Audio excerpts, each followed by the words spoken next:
son told us we don't listen generally to the mainstream media like you do. He told us about different sites like Alternate and Truth Out and Vice. And, you know, we got educated basically about video games, their content. We didn't know a lot about the video games that these kids are watching. The movies that they had grown up with, growing up in the age of the internet and social media. That was a huge difference between our generation and their generation. Our son basically underscored 5 major areas.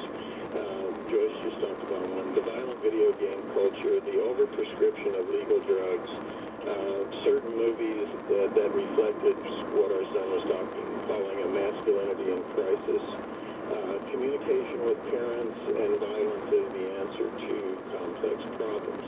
When we wrote the book, I mean, we explore all this in the book, especially this drugging with the overprescription of drugs, but the book has come out during the James Holmes trial. And we didn't know how those 5 issues would play out during the course of the trial. This is how they played out. James Holmes played 100 hours of violent video games in the 2 weeks leading up to the crime.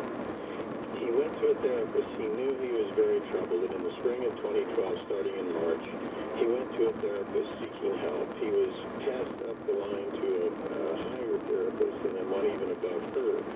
They put him on Zoloft. They didn't treat any of his emotional problems. They didn't help it with the fact that he was saying, I have violent fantasies. I want to kill a lot of people. When the Zoloft didn't work, they doubled the dose. When that didn't work, they tripled the dose.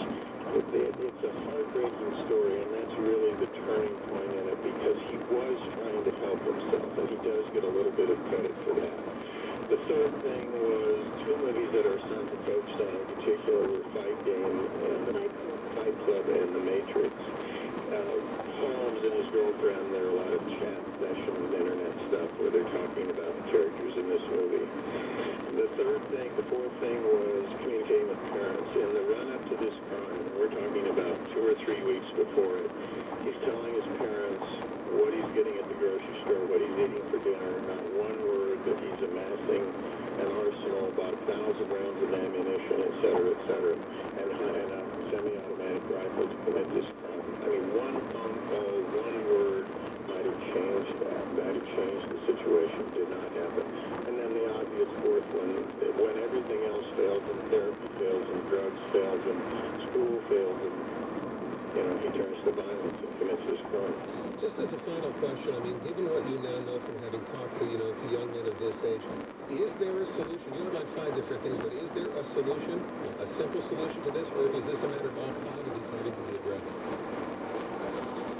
It's a difficult question, and we're not saying that we have all the answers. Even though we talked to a wide variety of people, millennials and also neuroscientists, sociologists, psychologists, but from what we have found, and we do have a chapter at the very end on using yoga, mindfulness training in schools, starting kids at a very early age, for better conflict resolution, for emotional conflict resolution especially. The theme that runs through all of this is that, to go back to what I was saying earlier, the kids are killing because they can't cope with their own reality. They can't cope with their own emotions. I mean, we can all talk about gun control and all of the rest of it, but that's really the underlying theme of the whole thing. How can you teach kids to cope better with what, you have to deal with in life, apart from throwing drugs at them?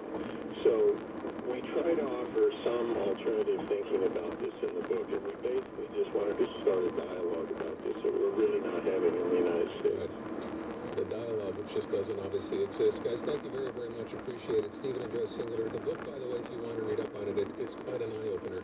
It's called The Spiral Notebook. Stephen and Joyce Singular. That's L-A-R. 5:16, let's go to the CJD Traffic Center and check on your drive right now. Here is Kira Yeager. Kira? It's a way better drive right now than it was yesterday at this time. As a matter of fact, yesterday at this time, we had major congestion on the eastbound westbound Metropolitan, and I'm looking at the Metropolitan both directions and actually seeing a really nice ride. So over on the westbound Metropolitan, it does move its entire length, and the eastbound Met has a minor delay from Lacadie to Saint Laurent going into Laval. 13 North and Laurentian North are moving.